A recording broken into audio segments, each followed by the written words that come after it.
No, the tariffs. No, well, He's yeah. feeding that line, but anyone with a brain knows that has nothing to do with that. This is to So uh mhm. this is from the New York Times, and it says Trump wants America to make things again, but do we have what it takes? In many industries, the undertaking would take years, if not decades. The United States lacks nearly every part of the manufacturing ecosystem: the workers, the training, the technology, and the government support. So that's the first part of it. Let me find the second When because you I talk about that too, Kevin, we were talking. So you were educating me about the Ford manufacturing. hold on here. One more thing. Go ahead. American factories have already struggled to fill around a million jobs, according to estimates by Wells Fargo's economists. They calculate that to get manufacturing as a share of employment back to where the '70s peak was, that Mr. Trump has that he's called for, new factories would have to open, and we would have to hire 22 million people. We would need 22 people in those manufacturing jobs. We have 7.2 million people that are unemployed. And that's 22 million people to work in jobs that nobody wanted to do in the first That's what I place. was gonna That's say. why they all got shipped to someplace Right. else. Why are we ignoring the fact that in job creation, we don't want menial manufacturing jobs? No, we want to sit at home at our computer and do a service job. Well, if you look at economics, the basics of economics, any nation, as it gets wealthier, it moves away from manufacturing type jobs to service sector jobs, higher paying. And in this country right now, the U.S. Department of Health and Human Services estimates the U.S. has a shortage of 120,000 physicians.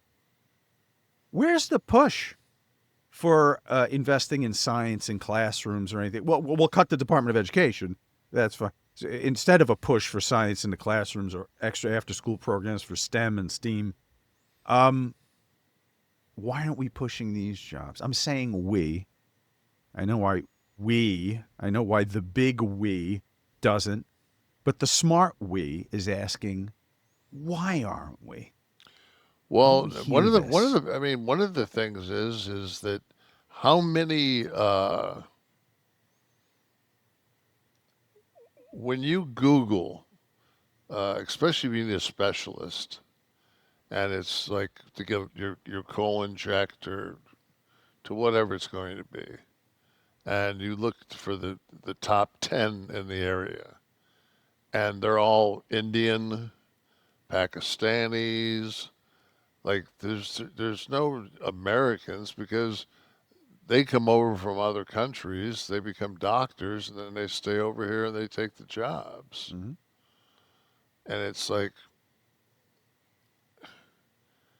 I just I look at the whole thing. A, nobody wants to work. Period. Like the worst thing that could ever happen to this country is to sit at home during COVID and get a check.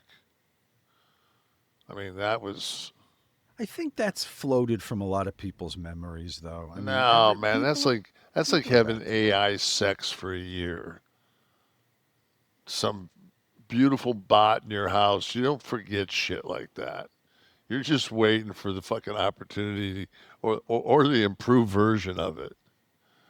I mean, I don't know. I don't think that number's big enough to even be considered significant of people that have been work broken by having lived through COVID and had modified boy, I know work a lot of people schedules. that gave up jobs that wouldn't go back to their brick and mortar offices. Hmm. But we've gradually moved away from that, right? We've had to because people won't they won't go to the jobs.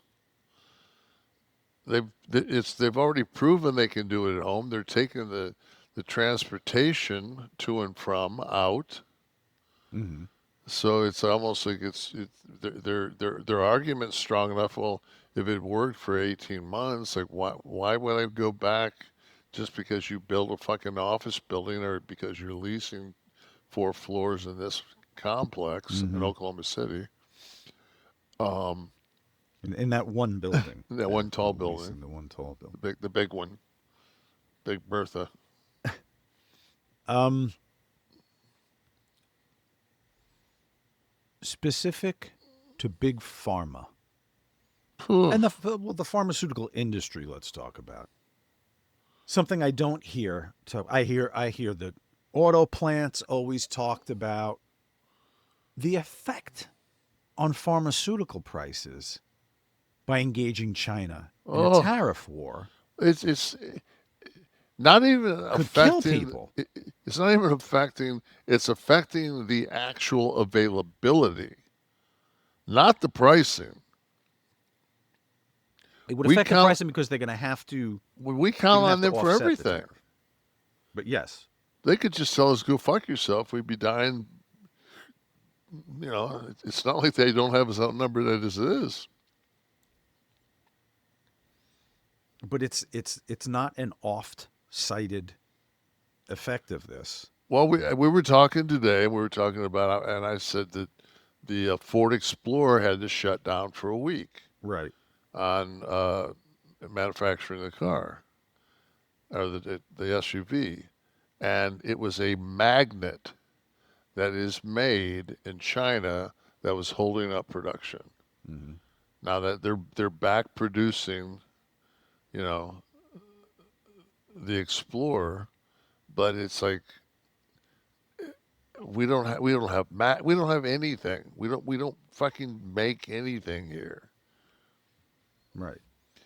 It's the same as all of a sudden when Trump decided he was going to go back to the 50% tariff on steel and aluminum. Mm-hmm.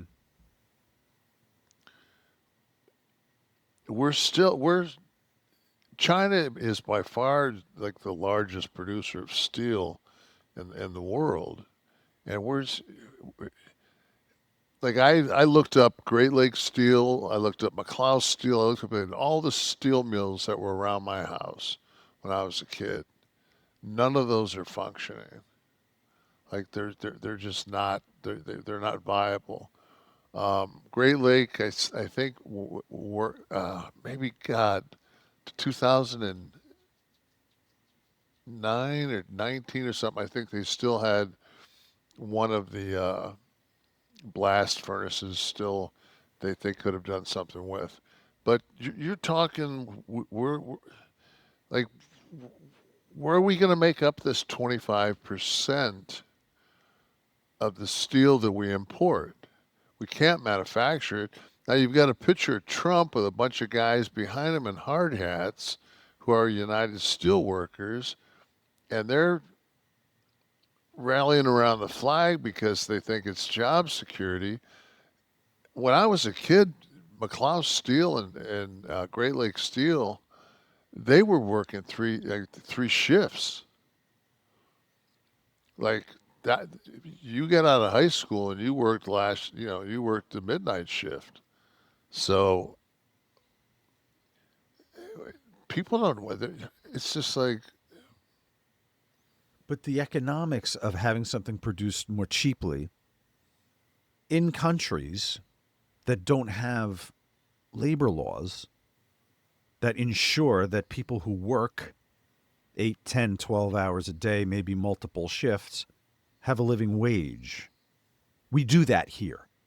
And that's why we're never going to produce. The whole theory of, well, if you discourage people from companies from buying China, we'll make it here. You won't make it here for the no, cost that you're talking about because you have to fucking pay it's people not a possible, living right? wage. It's just never going to happen. We went through it. It was God. It was wasn't it like like $60 an hour for the U.S. auto worker? It was. Oh, I don't know if it was auto work. It was the cost to produce Yeah, it was here. like $72 an hour here.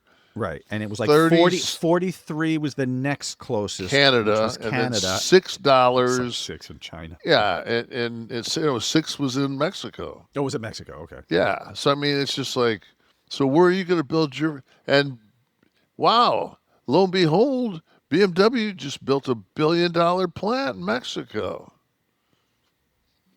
Right. Yep.